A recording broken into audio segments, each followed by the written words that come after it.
So if you want to know how to get what you need to do done, study properly and be an academic that knows how to study, then keep on watching.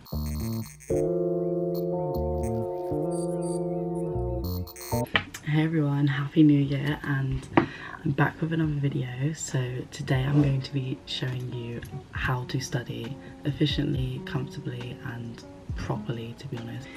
If you are new to my channel, hi, my name is afeni.prevost and I'm currently a third year student at King's College London, and I'm doing my degree in religion, politics and society, which, as you can tell by the name, it's a lot. So these study tips have definitely come in handy, and it's crazy that I'm about to graduate. Now that I'm in this position, I thought I could share with you some tips that I've found helpful, because when I was in first year, if I made a video like this, it would have been not helpful at all. I don't think I knew what I was doing. As it's currently exam season for a lot of people, I thought it would be fitting to give you some study tips that I personally feel like it helps me so much. You know, you may go to uni every day and go to all your seminars, but if you're not studying efficiently and in a way that works for you, it's not really going to get you too far.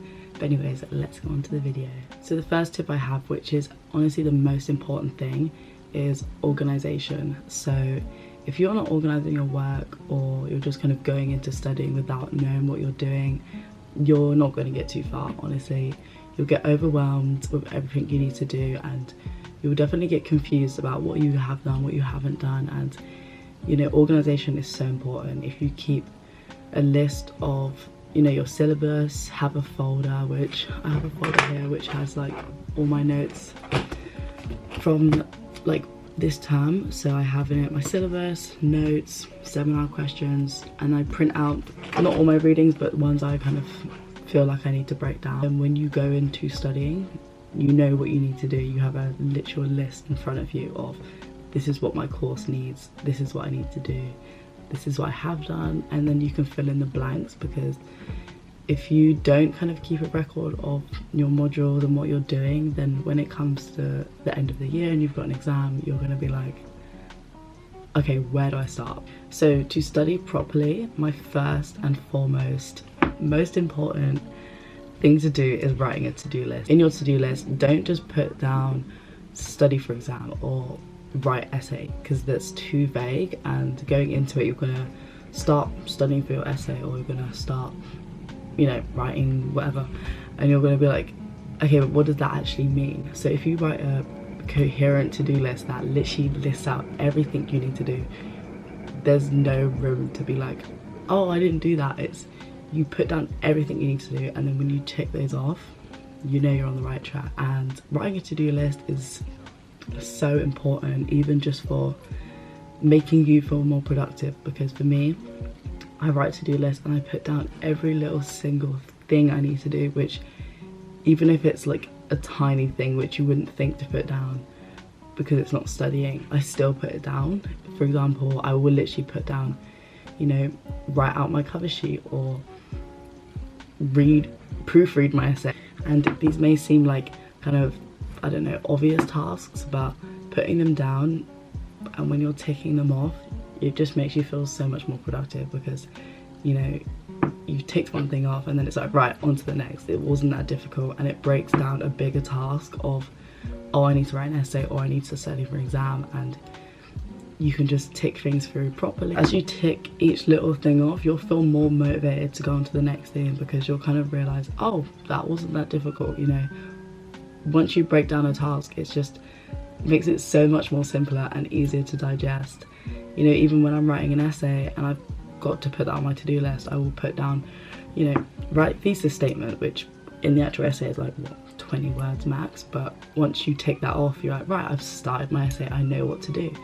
Or, you know, I'll put down, oh, there's silence. You know, if you write my 4,000 word essay, that's not going to be easy to do.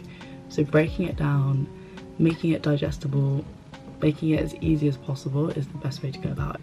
And yeah, kind of going on from this is planning in advance. So if you know you've got an essay due in 2 weeks, and a lot of the time you'll leave it to the last minute and then you've got like a couple of days to write it, but if you know you have an essay due and it's a lot of words, break down those tasks. Like, one of the first things you do before you even obviously before you even start to write it, but then you can plan out those little tasks over the series of 2 weeks. So if you've broken down your essay into 10 different steps, then pick 10 days and do one each day, and then when it comes to when the essay's due, you've done most of the work, all the hard work is done. So yeah, that's my first and most important tip, is organization. So my second tip to study properly is comfort, and this is so underestimated. Comfort is so undermined when it comes to studying, because you know, you're in a high pressure environment and you kind of forget that you need to make yourself comfortable in order to do your work.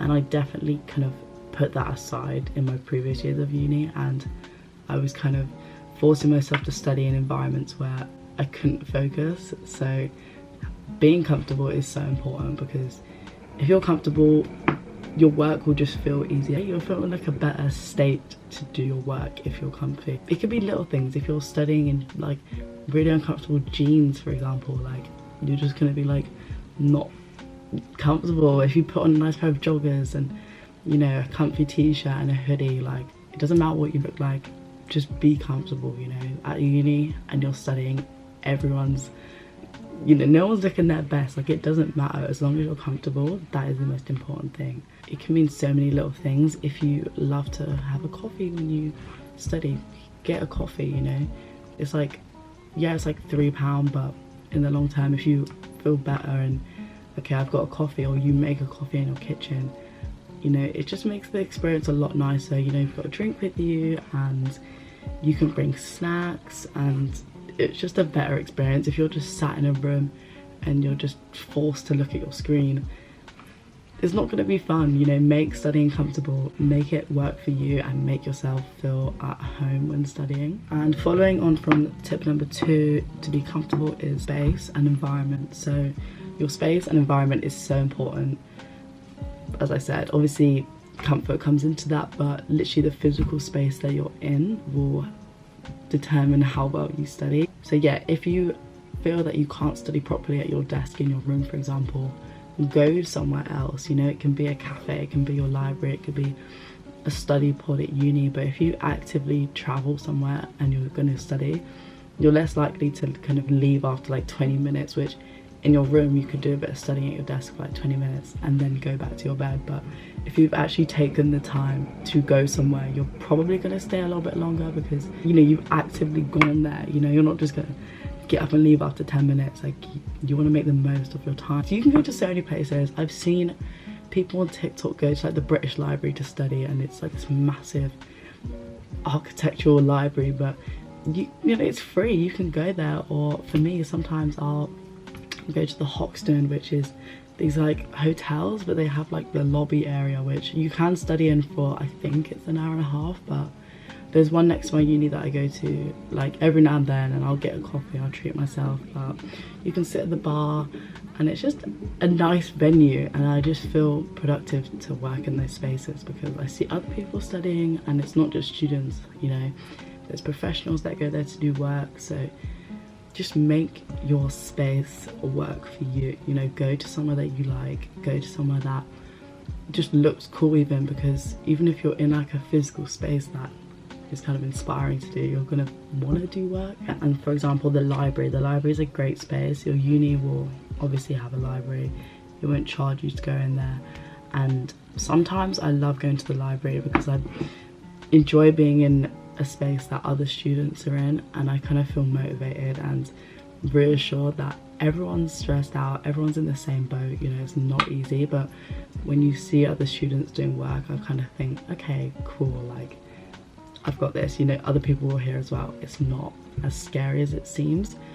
But also sometimes if I want to go to the library, I get kind of scared, not scared, but the idea that I'm around so many other stressed out students can be quite overwhelming. So sometimes I won't go to the library and I will choose to go somewhere like a nice cafe, because, you know, it just puts me more at ease. And it just depends on how you feel. You know, you don't have to go to the same place every time to study. And another way to make studying fun is studying with your friends. If you like to be motivated, study with your friends, because you definitely will feel that, you know, just being around other people who maybe on your course, they might not be on your course, but just sitting with other people, you kind of get that group motivation going, and you can always, you know, reassure each other, like, okay, we're all like doing exams right now, it's all stressful, and it might make you feel like in a better mood to study if you're around other people. But obviously that's not the case with everyone. Sometimes, you know, you just want to study by yourself, focus, you know, if you know you've got loads of stuff to do, studying with other people might be a distraction, but it depends on what you need to get done and what you know, feel works best for you. Final tip is to take breaks, and this one is so underestimated. Honestly, I did not think about this before. Like when I was in first and second year, I kind of thought the best way to be productive and to study well was to sit there for as long as possible and try to do as much as I can in like a couple hours, or, you know, I try to do like 3-4 hour study days and sit at the library, and I couldn't get up until, you know, I'd finished XYZ, and that is not the case. I mean, for some people that works, you know, you can sit there for like 4 hours, but I think for the most people, that's just not possible. It's very unrealistic. I see people on YouTube all the time, and they're like,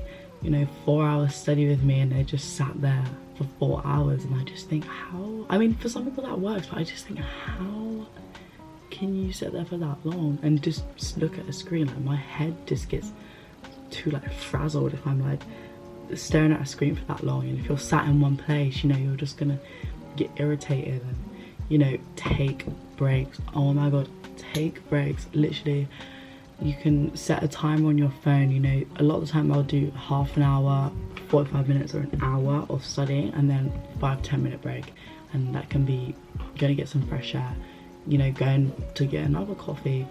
It could be just going on TikTok for like 5 minutes. When you're studying, it's not in the long run going to be efficient to just sit there and just do as much as you can in like loads of hours. It's just not going to help you, and also you're not going to be able to retain that information. You know, you've been looking at a screen for that amount of time, you know, you're not going to take a lot of it in.